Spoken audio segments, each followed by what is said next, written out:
Hello students, NS तथा GM classes में आपका स्वागत है। इससे पहले वाली क्लास के अंदर हम जो टॉपिक डिस्कस कर रहे थे वो टॉपिक था आपके पास में प्रकाश का विक्षेपण।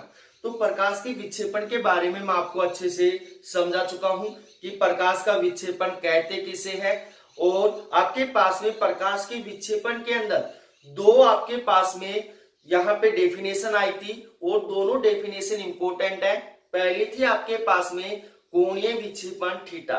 तो कोणीय विक्षेपण थीटा किसे कहते हैं, इसकी डेफिनेशन को जरा थोड़ा सा दोबारा से सुन लेना कि आपके पास में प्रिज्म में बैंगनी रंग के कोणीय विचलन तथा लाल रंग के कोणीय विचलन का जो अंतर होता है उस अंतर को क्या कहते हैं, कोणीय विक्षेपण थीटा कहते हैं। अब इससे आगे आपके पास में जो अगली डेफिनेशन आई थी वर्ण विक्षेपण क्षमता ओमेगा। तो आपके पास में वर्ण विक्षेपण क्षमता ओमेगा क्या होगी कि आपके पास में कोणीय विक्षेपण थीटा तथा पीले रंग के कोणीय विचलन का जो अनुपात है उस अनुपात को क्या कहते हैं, जो वर्ण विक्षेपण क्षमता कहते हैं। और वर्ण विक्षेपण क्षमता ओमेगा बराबर आपके पास जो भी मान आया था वो हमने निकाल लिया था।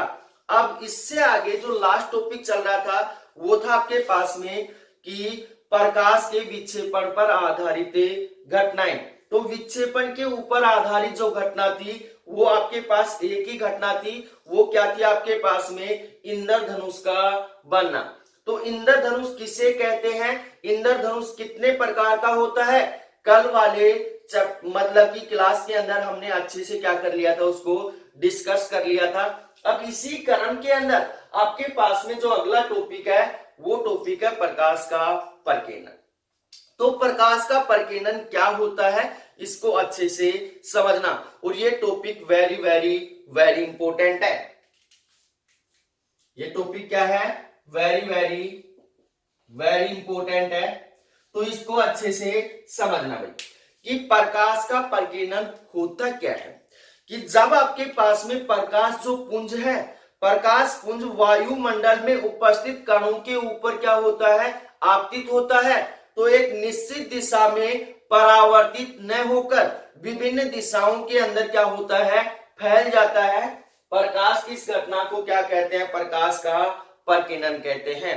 क्योंकि आपके पास में सूर्य से आने वाली जो प्रकाश किरणें हैं, जैसे ही वायुमंडल के अंदर उपस्थित, जैसे धूल के कण हो गए, आपके पास में गैस के कण हो गए, परमाणु हो गए, इनके ऊपर आपतित होता है, तो आपतित होने के पश्चात एक निश्चित दिशा के अंदर परावर्तित नहीं होते हैं, विभिन्न दिशाओं के अंदर क्या होते हैं, फैल जाते हैं। तो प्रकाश की इस घटना को क्या कहते हैं, प्रकाश का प्रकीर्णन कहते हैं। प्रकीर्णन का मतलब होता है फैलना। क्या होता है, फैलना। तो यहाँ पे ध्यान रखना भी कि आपके पास में प्रकीर्णन का मतलब क्या होता है, फैलना होता है।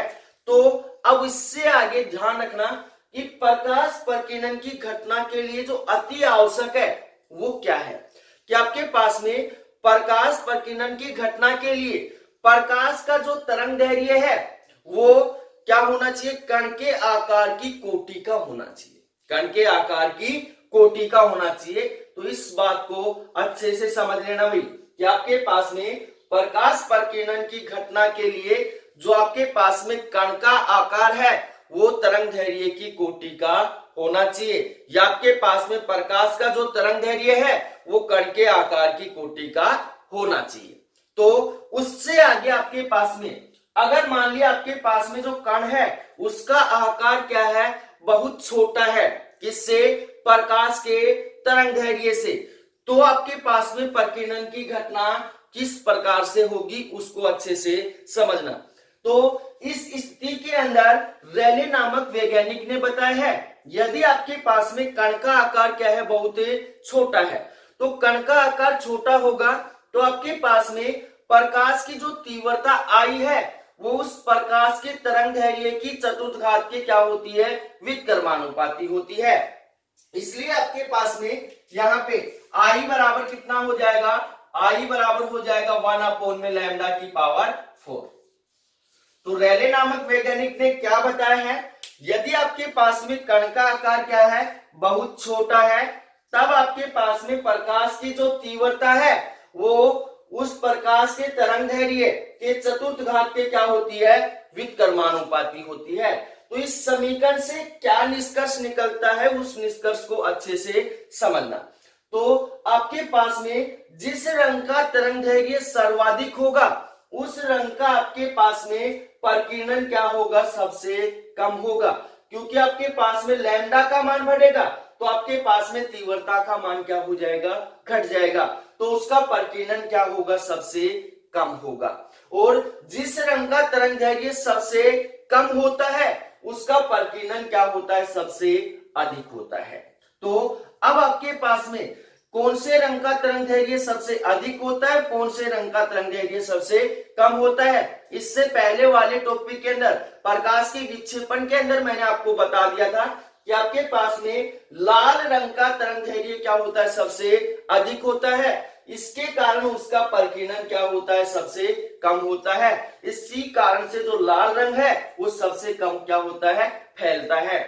परंतु आपके पास में बैंगनी रंग जो है उसका तरंग दैर्घ्य क्या होता है, सबसे कम होता है, जिसके कारण आपके पास में प्रकाश का प्रकीर्णन क्या होता है, उसका सबसे अधिक होता है। तो बैंगनी रंग का प्रकीर्णन क्या होगा, सबसे अधिक होगा, और लाल रंग का प्रकीर्णन क्या होगा, सबसे कम होगा। तो ये हो गया आपके पास में प्रकाश का प्रकीर्णन। इसकी डेफिनेशन आपको समझ में आ गई होगी। अब इसी के अंदर आपके पास में अगला टॉपिक है प्रकाश प्रकीर्णन पर आधारित घटनाएं। तो टॉपिक क्या है आपके पास में, प्रकाश प्रकीर्णन पर आधारित घटनाएं।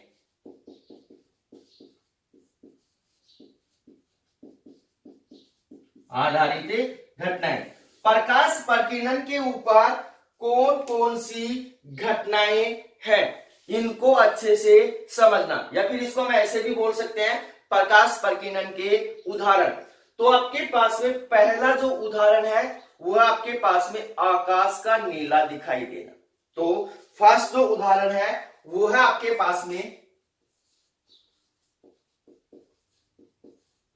आकाश का नीला दिखाई देना, नीला दिखाई देना। अब आपसे पूछ ले कि आकाश नीला क्यों दिखाई देता है, आकाश नीला क्यों दिखाई देता है। तो एक रीजन तो आप साफ साफ बता सकते हो कि प्रकाश के प्रकीर्णन के कारण आकाश क्या होता है, नीला दिखाई देता है। परंतु सामने वाला आपसे पूछ ले कि ये घटना होती क्यों है, ये घटना होती क्यों है, तो इसको अच्छे से समझना कि आपके पास जब सूर्य से आने वाला प्रकाश वायुमंडल में उपस्थित धूल के कणों, गैस के अणुओं, परमाणुओं के ऊपर क्या होता है, आपतित होता है, तो वह विभिन्न दिशाओं के अंदर क्या होता है, फैल जाता है। तो वह विभिन्न दिशाओं के अंदर क्या होता है, फैल जाता है। परंतु आपके पास में बैंगनी रंग का तरंग दैर्घ्य सबसे कम होने के कारण बैंगनी रंग क्या होता है, सबसे अधिक फैलता है। तो इसी कारण से आपके पास में आकाश आपको कैसा दिखाई देना चाहिए, बैंगनी दिखाई देना चाहिए। परंतु आपको तो आकाश कैसा दिखाई देता है, नीला दिखाई देता है। अब आपके पास यहां ध्यान से सुनना कि आपके पास में जो नीला रंग है वो भी आपके पास में क्या होता है, सबसे अधिक फैलता है। बैंगनी रंग से तो कम फैलता है, परंतु आपके पास में और बाकी रंगों से क्या होता है, अधिक फैलता है, जिसके कारण जो हमारी आंखें होती हैं वो अब नीले रंग के प्रति क्या होती है, अधिक सुग्राही होती है। वो नीले रंग को अधिक क्या करती हैं, आकर्षित करती हैं, किसकी अपेक्षा, बैंगनी रंग की अपेक्षा, जिसके कारण हमारी आंख की रेटिना पर जो प्रतिबिंब बनेगा वो किसका बनेगा, नीले रंग का बनेगा। कि कौन से रंग का बनेगा, नीले रंग का बनेगा। तो इसी कारण से जो आकाश है वो कैसा दिखाई देता है, नीला दिखाई देता है। और अगर आपके पास में वायुमंडल उपस्थित नहीं हो तो जो आकाश है वो कैसा होता है, ब्लैक होता है, काला होता है। तो ध्यान रखना भाई कि आपके पास में सूर्य से आने वाली प्रकाश किरणें जब वायुमंडल में उपस्थित धूल के कणों, गैस के अणुओं, परमाणुओं के ऊपर आपतित होती हैं तो उनमें वो रंग क्या होते हैं, सभी दिशाओं के अंदर फैल जाते हैं, उनका क्या हो जाता है, परकीनन हो जाता है। परकीनन होने के कारण सभी रंग अलग अलग दिशाओं के अंदर फैल जाते हैं। तो आपके पास में सभी रंग अलग अलग दिशाओं में फैलेंगे तो कहां फैलेंगे? आकाश में फैलेंगे। परंतु बैंगनी रंग का परकीनन क्या होता है? सबसे अधिक होता है। परंतु आपके पास में जो नीला रंग है उसका परकीनन भी क्या होता है? बैंगनी रंग के लमसम समान ही होता है। इस कारण से हमें आकाश बैंगनी नहीं दिखाई देके कैसा दिखाई देता है? नीला दिखाई देता है, क्योंकि जो हमारी आंखें हैं वो नीले रंग के प्रति क्या होती है? अधिक सुग्राही होती हैं। और वायुमंडल की अनुपस्थिति के अंदर जो आकाश होता है कैसा होता है? ब्लैक होता है, काला होता है। तो ये हो गया आपके पास में आकाश का नीला दिखाई देना।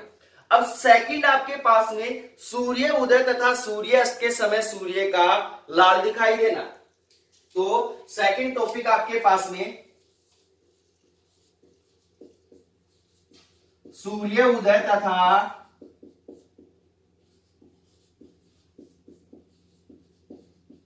सूर्यास्त के समय सूर्य का लाल दिखाई देना। लाल दिखाई देना। तो आपको ये मैं पहले भी करवा चुका हूं टॉपिक। किसके अंदर करवाया था? प्रकाश के अपवर्तन के अंदर करवाया था कि सूर्य उदय तथा सूर्यास्त के समय सूर्य लाल दिखाई क्यों देता है। तो अब आपके पास में यहाँ पे ध्यान से समझना, ये प्रकाश प्रकीर्णन के ऊपर दिखाई देता है। तो प्रकाश प्रकीर्णन के कारण ये घटना क्यों होती है उसको अच्छे से समझना। जब सूर्य पृथ्वी के क्षैतिज में होता है, जब सूर्य पृथ्वी के क्षैतिज में होता है, तब आपके पास में जो प्रकाश किरणें हैं उनको वायुमंडल तक पहुंचने में काफी दूरी क्या करनी पड़ती है? तय करनी पड़ती है। तब सूर्य की प्रकाश किरणों को वायुमंडल तक पहुंचने के लिए काफी दूरी क्या करनी पड़ती है? तय करनी पड़ती है। इसलिए सभी रंगों का क्या हो जाता है? परकीर्णन हो जाता है। सभी रंग आकाश में क्या होते हैं? फैल जाते हैं। परंतु आपके पास में लाल रंग का तरंग दैर्घ्य क्या होता है? सबसे अधिक होता है। और लाल रंग का तरंग दैर्घ्य अधिक होने के कारण वो कहां पहुंचता है? हमारी आंख की रेटिना के ऊपर पहुंचता है। और आपको जो सूर्य है वो कैसा दिखाई देता है? लाल दिखाई देता है। कैसा दिखाई देता है? लाल दिखाई देता है। तो कारण आपको समझ में आ गया होगा कि जब आपके पास में सूर्य पृथ्वी के क्या होता है? क्षैतिज में होता है, तो प्रकाश किरणों को वायुमंडल तक पहुंचने के लिए काफी अधिक दूरी तय करनी पड़ती है। तो आपके पास सभी रंग क्या होते हैं? आकाश में फैल जाते हैं। या सभी रंग का तरंग दैर्घ्य क्या होता है? कम होता है। किसकी अपेक्षा? लाल रंग की अपेक्षा। इसलिए लाल रंग हमारी आंख की रेटिना के ऊपर पहुंचता है और सूर्य हमें कैसा दिखाई देता है? लाल दिखाई देता है। तो अब इसके अंदर आपके पास में तीसरा जो पॉइंट है वो है आपके पास में लाल संकेत। तो लाल संकेत को भी अच्छे से समझ लेना भाई। लाल संकेत, अब आपने देखा होगा कि खतरे के जो भी संकेत बनाए जाते हैं वो किसके बनाए जाते हैं? लाल रंग के बनाए जाते हैं। क्यों बनाए जाते हैं? इनका रीजन तो आपको समझ में आ ही गया होगा। क्योंकि आपके पास में लाल रंग के प्रकीर्णन के अंदर क्या होती है? ऊर्जा हानि सबसे कम होती है। क्योंकि लाल रंग का प्रकीर्णन ही क्या होता है? सबसे कम होता है। क्यों होता है? क्योंकि लाल रंग का जो तरंग दैर्घ्य है वो क्या होता है? सबसे अधिक होता है। इस कारण से जो खतरे के संकेत होते हैं वो कैसे बनाए जाते हैं? लाल रंग के बनाए जाते हैं। तो इस बात का ध्यान रखना भाई। अगर कोई आपसे पूछ ले कि खतरे के संकेत लाल रंग के क्यों बनाए जाते हैं, क्योंकि लाल रंग का जो प्रकीर्णन है वो क्या होता है? सबसे कम होता है। और प्रकीर्णन कम होने के कारण उसमें ऊर्जा हानि भी क्या होती है? सबसे कम होती है। इसी कारण से खतरे के संकेत कैसे बनाए जाते हैं? लाल बनाए जाते हैं। उससे आगे आपके पास में एक और देख लेते हैं कि बादलों का सफेद दिखाई देना। चौथा पॉइंट एक और देख लो, क्या है आपके पास में? बादलों का सफेद दिखाई देना।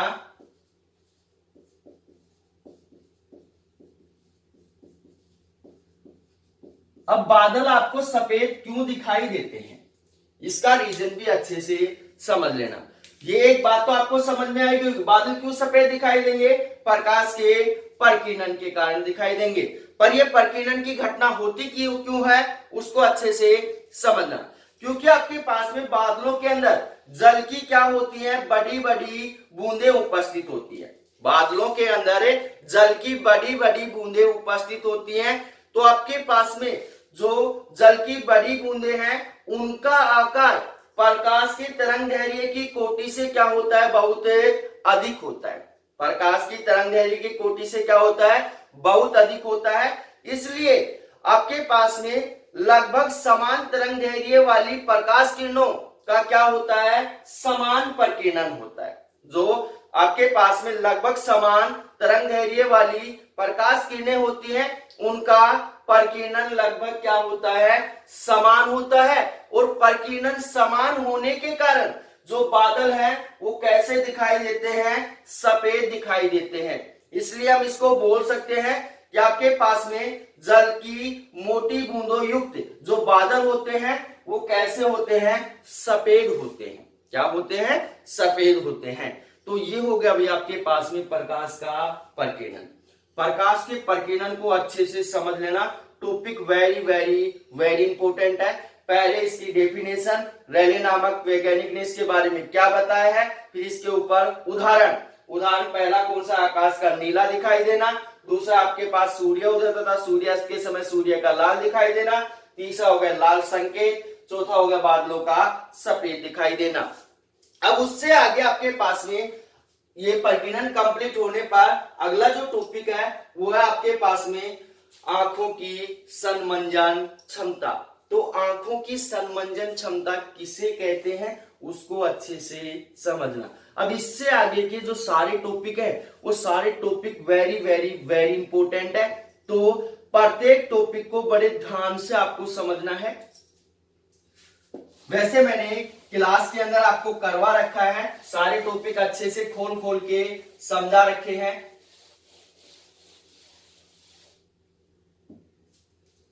अगला टॉपिक आपके पास में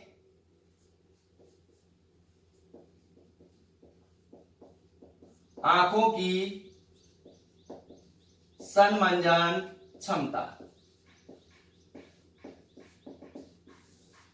आंखों की सन्मंजन क्षमता क्या होगी इसको अच्छे से समझना कि वस्तु की स्थिति के अनुसार उसका प्रतिबिंब हमारी आंख की रेटिना पर बनाने के लिए आंख द्वारा नेत्र लेंस को स्वयं व्यवस्थित करने की जो क्षमता है उसे क्या कहते हैं, आंखों की सन्मंजन क्षमता कहते हैं। तो दोबारा से डेफिनेशन समझ लेना कि वस्तु की स्थिति के अनुसार उसका प्रतिबिंब रेटिना पर बनाने के लिए आंख द्वारा नेत्र लेंस को स्वयं व्यवस्थित करने की जो क्षमता है उस क्षमता को क्या कहते हैं, आंखों की सन्मंजन क्षमता कहते हैं। कि हम देखो कई बार होता है कि हम किसी भी तरफ देखते हैं तो उस वस्तु को देखने के लिए जो हमारी आंखें होती हैं वो नेत्र लेंस को क्या करते हैं, स्वयं व्यवस्थित करती हैं। हम उसको हाथ से पकड़ के थोड़ी करते हैं, वो हमारी जो आंखें होती हैं वो नेत्र लेंस को स्वयं क्या करती हैं, व्यवस्थित करती हैं। और जो व्यवस्थित करने की जो क्षमता है उस क्षमता को क्या कहते हैं, आंखों की सन्मंजन क्षमता कहते हैं। तो अब इससे आगे आपके पास में जो टॉपिक है वो है आंखों से संबंधित रोग व उनका निवारण, या फिर इसको हम बोल सकते हैं नेत्र दोष व निवारण।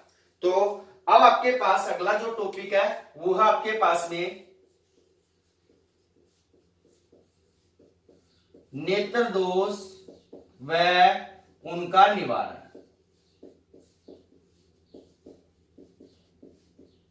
अब आपके पास में आंखों के अंदर कौन कौन से दोष पाए जाते हैं, कौन कौन सी कमियां पाई जाती हैं, उनको अच्छे से समझना कि आपके पास में नेत्र दोष के अंदर और उनका निवारण हम किस प्रकार से करते हैं। इसके अंदर आपके पास में पहला जो नेत्र दोष है वो है आपके पास में निकट दृष्टि दोष। तो पहला जो पॉइंट आपके पास में वो है आपके पास में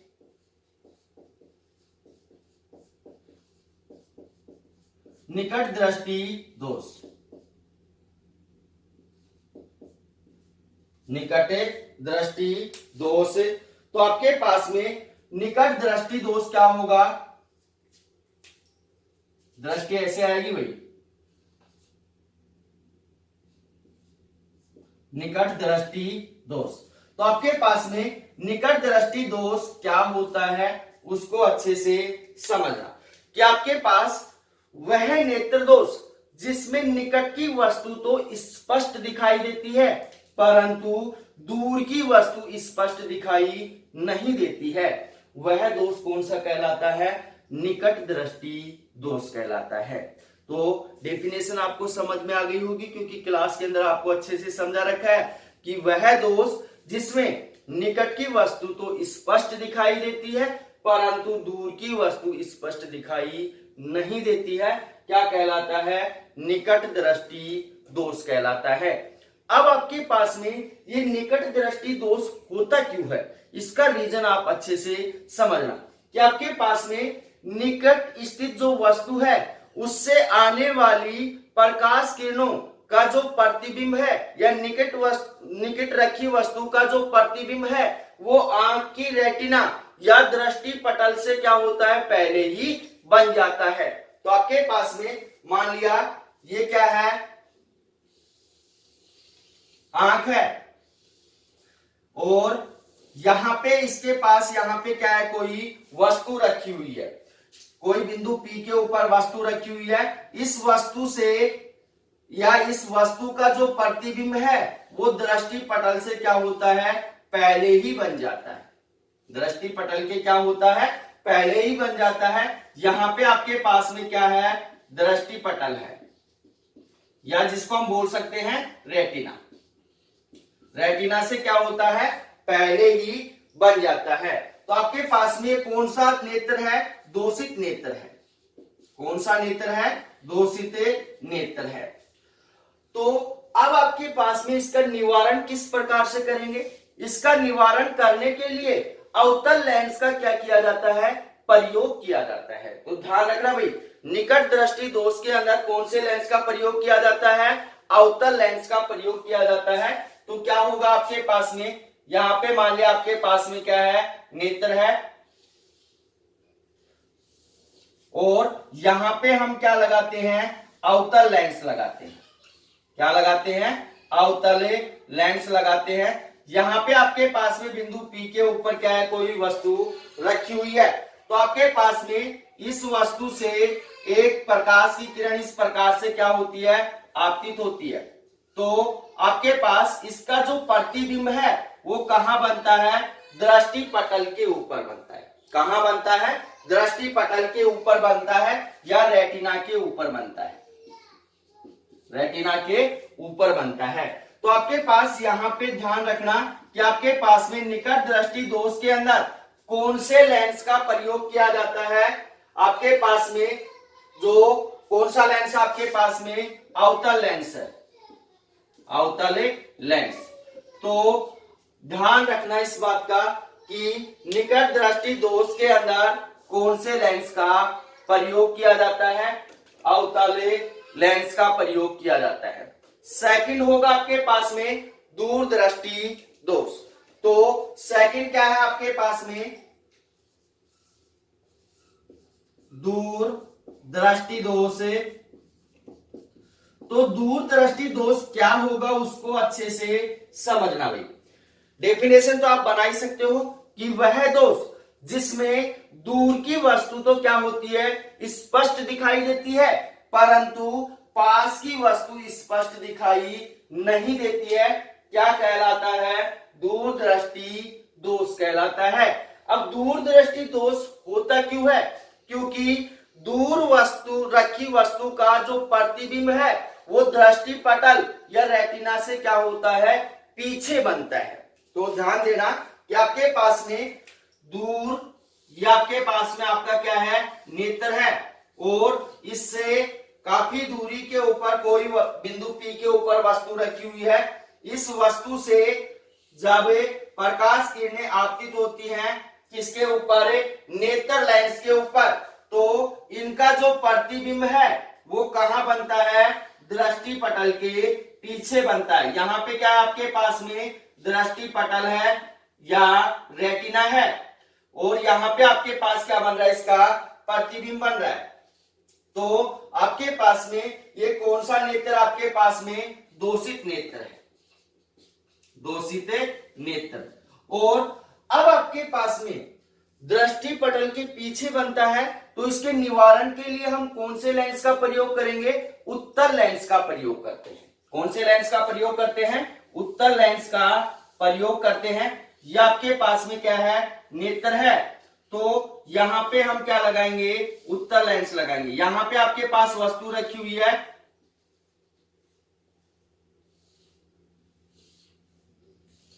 तो इसका प्रतिबिंब कहां पे बनेगा आपके पास में? दृष्टि पटल के ऊपर बनेगा, दृष्टि पटल के ऊपर।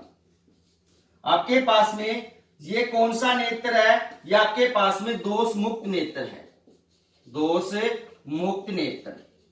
और ये भी कौन सा आपके पास में? दोष मुक्त नेत्र है। तो आपके पास दो नेत्र दोष आपको अच्छे से समझ में आ गए होंगे। एक आपके पास में निकट दृष्टि दोष, दूसरा है दूर या दीर्घ दृष्टि दोष। तो अब निकट दृष्टि दोष के लिए कौन से लेंस का प्रयोग कर रहे हैं हमें? अवतल लेंस का। और आपके पास में दूर दृष्टि दोष के लिए किसका प्रयोग कर रहे हैं? उत्तल लेंस का प्रयोग कर रहे हैं। तो अब इससे आगे आपके पास में है तीसरा जो है वो है आपके पास में अबिंदुता दोष। तीसरा जो पॉइंट आपके पास में वो है अबिंदुता दोष। तो अबिंदुता दोष क्या होता है उसको अच्छे से समझना है कि आपके पास में किसी व्यक्ति को किसी वस्तु की क्षैतिज अवस्था तो क्या होती है? स्पष्ट दिखाई देती है, परंतु जो ऊर्ध्वाधर अवस्था है वो क्या होती है? फैली हुई प्रतीत होती है। तो उस दोष को क्या कहते हैं? अबिंदुता दोष कहते हैं। कई बार आपने देखा होगा कि जब हम किसी वस्तु के सामने देखते हैं तो उस वस्तु की क्षैतिज अवस्था तो हमें स्पष्ट दिखाई देती है, परंतु जो उसकी ऊर्ध्वाधर अवस्था होती है वो क्या होती है? फैली हुई प्रतीत होती है। तो उस दोष को क्या कहते हैं? अबिंदुता दोष कहते हैं। आपने सुना होगा कि कई व्यक्ति जब ऊंचाई के ऊपर जाते हैं तो उन्हें क्या होने लगता है? चक्कर आने लगता है। ऐसी घटना क्यों होती है? क्योंकि आपके पास में उस व्यक्ति को जो उसकी क्षैतिज अवस्था है वो क्या होती है? फैली हुई प्रतीत होती है। तो ये घटना इसी के कारण होती है। अब आपके पास में मान लिया ये आपके पास में क्या है? नेत्र है, और आपके पास में यहां कोई वस्तु रखी हुई है, या फिर इसको ऐसे मान लो यहाँ पे कोई वस्तु है, ये इसकी क्षैतिज अवस्था है और ये इसकी क्या है? लंबवत अवस्था है। तो आपके पास में इस व्यक्ति को इसकी क्षैतिज अवस्था तो क्या होती है? स्पष्ट दिखाई देती है, परंतु इसकी जो ऊर्ध्वाधर अवस्था है वो क्या होती है? फैली हुई प्रतीत होती है। तो उसे क्या कहते हैं? अबिंदुता दोष कहते हैं। अब आपके पास में अबिंदुता दोष के निवारण के लिए कौन से लेंस का प्रयोग किया जाता है? बेलनाकार लेंस का प्रयोग किया जाता है। कौन से लेंस का प्रयोग किया जाता है? बेलनाकार लेंस का प्रयोग किया जाता है। तो इस बात का ध्यान रखना भाई कि आपके पास में अबिंदुता दोष के लिए कौन से लेंस का प्रयोग किया जाता है? बेलनाकार लेंस का प्रयोग किया जाता है। उससे आगे आपके पास में चौथा जो दोष है वो है जरा दृष्टि दोष। इसको अच्छे से सुनना, ये सबके काम आएगा, तो इसको अच्छे से सुनना। चौथा है जरा दृष्टि दोष। तो जरा दृष्टि दोष किसे कहते हैं उसको अच्छे से सुनना कि आपके पास में व्यक्ति की जैसे जैसे उम्र बढ़ती जाती है मांसपेशियों की गोलाई क्या हो जाती है? अनियमित हो जाती है। क्योंकि जैसे जैसे व्यक्ति की उम्र बढ़ती जाएगी उसकी मांसपेशियों की जो गोलाई है उसकी नियमितता क्या हो जाएगी? अनियमित हो जाएगी। क्या हो जाएंगी? अनियमित। जब मांसपेशियों की गोलाई अनियमित होती है तो उसके लेंस का जो लचीलापन है वो क्या होने लगता है, कम होने लगता है, उसके अंदर तनाव उत्पन्न होने लगता है। उसका लचीलापन जैसे ही कम होता है तो उसको न तो पास की वस्तु दिखाई देती है और न दूर की वस्तु दिखाई देती है, और जिसे क्या कहते हैं, जरा दृष्टि दोष कहते हैं। ये दोष लगभग सभी में आता है। तो लगभग क्या, पूर्ण रूप से आता है, क्योंकि जैसे जैसे हम बुढ़ापे के ओर चलते हैं तो हमें न तो पास की वस्तु दिखाई देती है और न ही दूर की वस्तु दिखाई देती है। क्यों नहीं दिखाई देती है? क्योंकि जो लेंस है उसमें लचीलापन क्या हो जाता है, कम हो जाता है, तनाव उत्पन्न हो जाता है। इस कारण से न पास की वस्तु दिखाई देगी और न ही दूर की वस्तु दिखाई देगी, जिसे क्या कहते हैं, जरा दृष्टि दोष कहते हैं। अब आपके पास में जरा दृष्टि दोष का निवारण किस प्रकार से करते हैं? जरा दृष्टि दोष के निवारण के लिए हम अवतल और उत्तल दोनों लेंसों का प्रयोग करते हैं। अवतल का भी करते हैं और उत्तल का भी करते हैं, क्योंकि न तो उसको पास की दिखाई दे रही है और न उसको दूर की दिखाई दे रही है। तो इसलिए हम क्या करते हैं, जरा दृष्टि दोष के निवारण के लिए अवतल और उत्तल दोनों लेंसों का क्या करते हैं, प्रयोग करते हैं, जिसमें आपके पास में जिसे क्या कहा जाता है, द्विफोक्सी लेंस कहा जाता है। क्या कहा जाता है? द्विफोक्सी लेंस कहा जाता है। और द्विफोक्सी लेंस के अंदर जो महत्वपूर्ण बात है उसको आप याद रखना कि द्विफोक्सी लेंस के अंदर अवतल लेंस ऊपर होता है और उत्तल लेंस क्या होता है, नीचे होता है।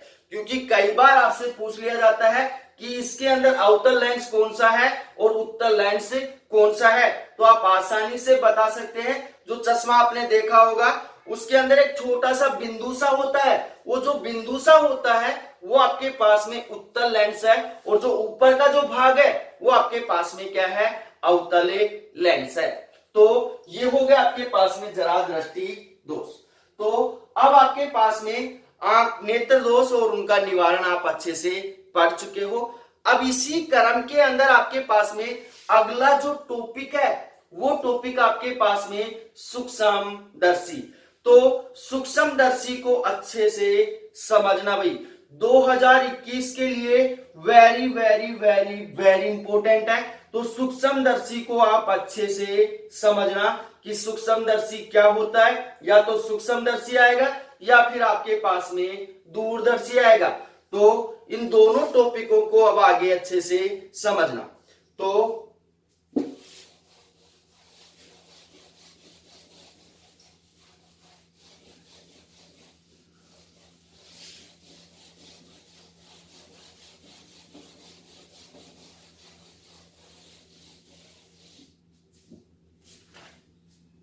टॉपिक आपके पास में सूक्ष्मदर्शी।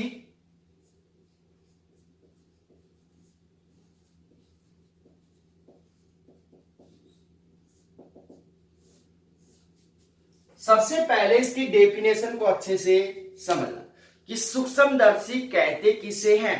अब नाम से ही पता चल रहा है, सूक्ष्म को दर्शाने वाला क्या कहलाता है, सूक्ष्मदर्शी कहलाता है। या फिर आपके पास इसकी डेफिनेशन क्या होगी कि वह उपकरण या युक्ति जिसकी सहायता से सूक्ष्म वस्तुओं को देखा जाता है, जिसकी सहायता से सूक्ष्म वस्तुओं को देखा जाता है, क्या कहलाता है, सूक्ष्मदर्शी कहलाता है। क्या कहलाता है, सूक्ष्मदर्शी कहलाता है। या वह उपकरण जिसकी सहायता से सूक्ष्म वस्तुओं का बड़ा प्रतिबिंब बनाया जाता है, क्या कहलाता है, सूक्ष्मदर्शी कहलाता है। अब आपको डेफिनेशन समझ में आ ही गई होगी कि सूक्ष्मदर्शी किसे कहते हैं, कि वह उपकरण जिसकी सहायता से सूक्ष्म वस्तुओं को देखा जाता है या सूक्ष्म वस्तुओं का बड़ा प्रतिबिंब बनाया जाता है, क्या कहलाता है, सूक्ष्मदर्शी कहलाता है। अब यहां नाम से ही, वैसे तो इसके नाम से ही पता चल रहा है सूक्ष्मदर्शी। तो सूक्ष्म का मतलब होता है अति छोटी वस्तुओं का, दर्शी का मतलब होता है दिखाना, जो बहुत छोटी वस्तुओं को भी क्या कर सकता है, दिखा सकता है, वह उपकरण क्या कहलाता है, सूक्ष्मदर्शी कहलाता है। अब आपके पास में जो सूक्ष्मदर्शी होता है वो आपके पास में दो प्रकार का होता है। कितने प्रकार का होता है, दो प्रकार का होता है। पहला होता है आपके पास में सरल सूक्ष्मदर्शी और दूसरा होता है आपके पास में संयुक्त सूक्ष्मदर्शी। तो आपके पास में पहला है सरल सूक्ष्मदर्शी, सरल सूक्ष्मदर्शी। तो आपके पास में सरल सूक्ष्मदर्शी क्या होता है इसको अच्छे से समझना, क्योंकि संयुक्त सूक्ष्मदर्शी के बारे में हम आगे जानकारी प्राप्त करेंगे। तो सरल सूक्ष्मदर्शी की डेफिनेशन साधारण सी वही होगी जो सूक्ष्मदर्शी की डेफिनेशन है, कि वह उपकरण जो आपके पास क्या करता है, सूक्ष्म वस्तुओं का बड़ा प्रतिबिंब बनाता है, क्या कहलाता है, सरल सूक्ष्मदर्शी। एक डेफिनेशन तो ये हो गई। सेकंड डेफिनेशन क्या होगी कि आपके पास में वह सूक्ष्मदर्शी जिसमें कम फोकस दूरी के उत्तल लेंस, कम फोकस दूरी के उत्तल लेंस की सहायता से छोटी वस्तुओं का बड़ा प्रतिबिंब बनाया जाता है, क्या कहलाता है, सरल सूक्ष्मदर्शी कहलाता है। दोबारा से सुन लेना कि वह सूक्ष्मदर्शी जिसमें कम फोकस दूरी के उत्तल लेंस द्वारा सूक्ष्म वस्तुओं का बड़ा प्रतिबिंब बनाया जाता है, क्या कहलाता है, सरल सूक्ष्मदर्शी कहलाता है। अब आपके पास में इसी के अंदर अब आगे चलते हैं कि सरल सूक्ष्मदर्शी बनता किस प्रकार है। तो सरल सूक्ष्मदर्शी के अंदर एक कम फोकस दूरी के उत्तल लेंस का प्रयोग किया जाता है। सरल सूक्ष्मदर्शी के अंदर एक कम फोकस दूरी कम होगी तो आपके पास में इसकी क्षमता क्या होगी, अधिक होगी। सरल सूक्ष्मदर्शी के अंदर एक कम फोकस दूरी के उत्तल लेंस का क्या किया जाता है, प्रयोग किया जाता है, और इस लेंस के सामने वस्तु को प्रकाश केंद्र O तथा मुख्य फोकस F के मध्य रखा जाता है।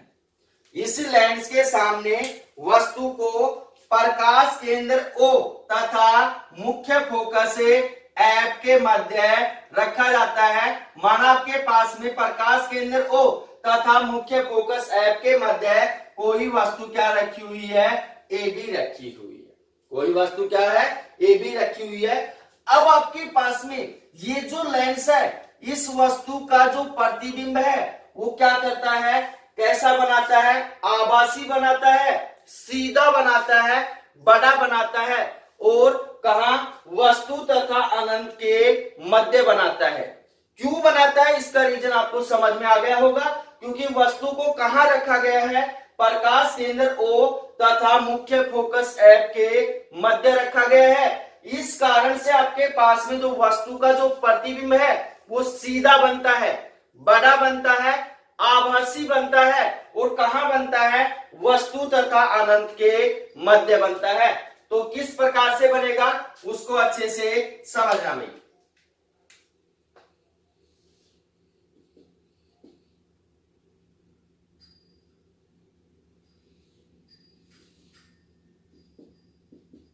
इस प्रकार से जब आपके पास में इन किरणों को, अपवर्तित किरणों को पीछे की ओर बढ़ाते हैं तो ये अनंत और वस्तु के मध्य, यहां पे पी क्यू मान लो, क्या मान लो, पी क्यू।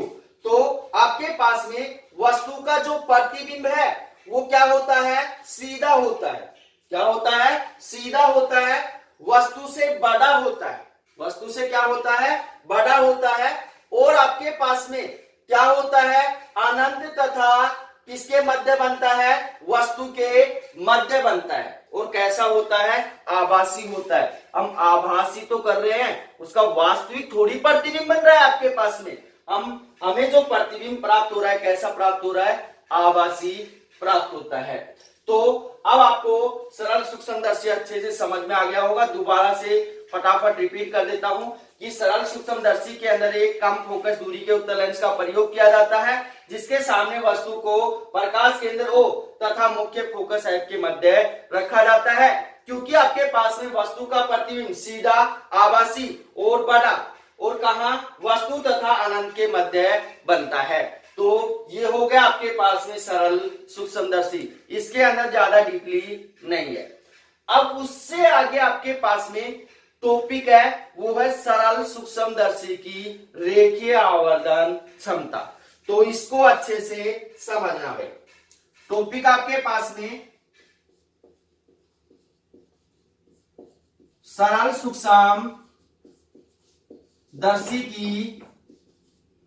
सूक्ष्मदर्शी की रेखीय आवर्धन क्षमता,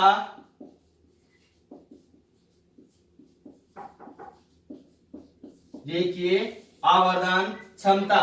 और रेखीय आवर्धन क्षमता को हम किससे प्रदर्शित करते हैं? एम से प्रदर्शित करते हैं।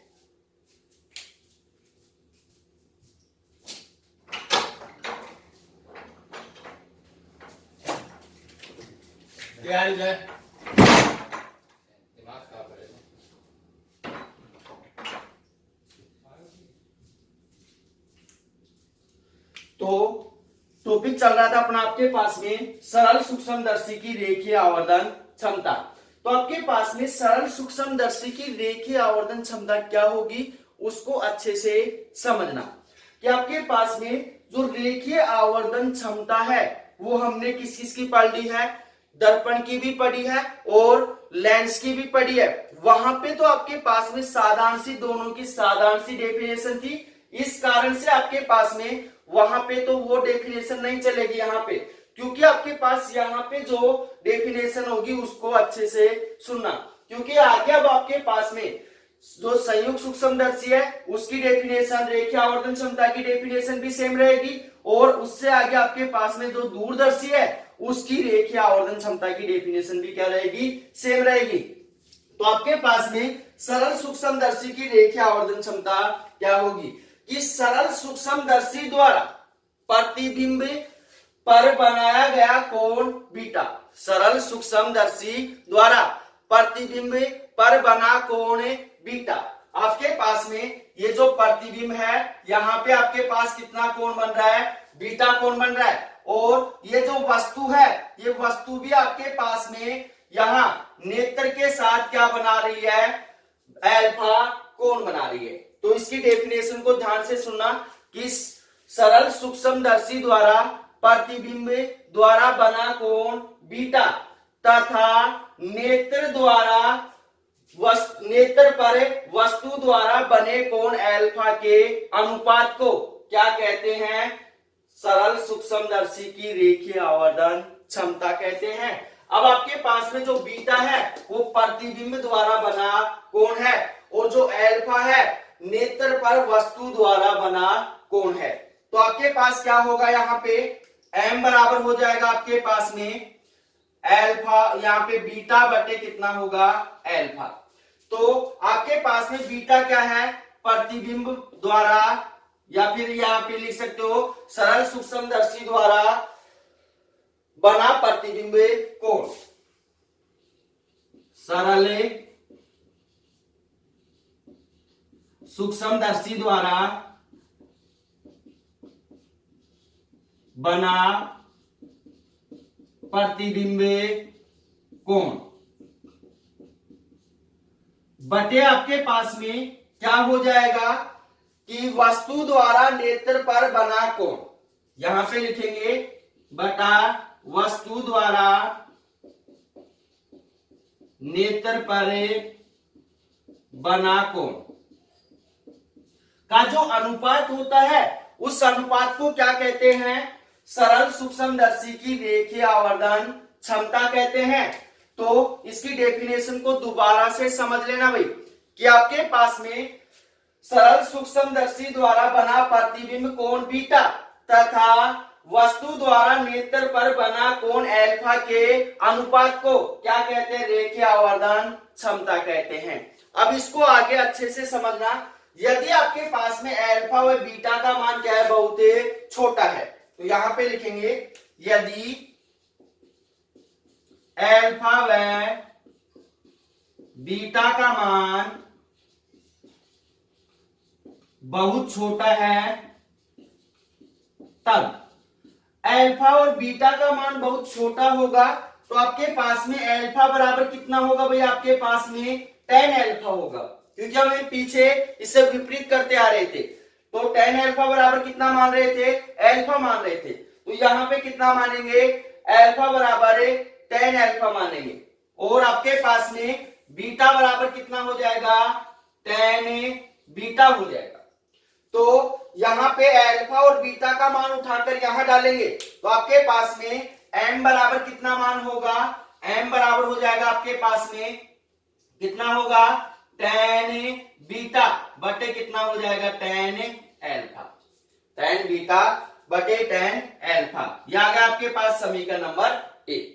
अब उससे आगे ध्यान से समझना, अब यहाँ पे tan अल्फा व tan बीटा का मान क्या करना है, आपको निकालना है। तो आपके पास में यहाँ AO क्या है, आपके पास में बिंब की दूरी है, AO क्या है, बिंब की दूरी है, और PO क्या है, आपके पास में प्रतिबिंब की दूरी है, और इसको हम D मानते हैं।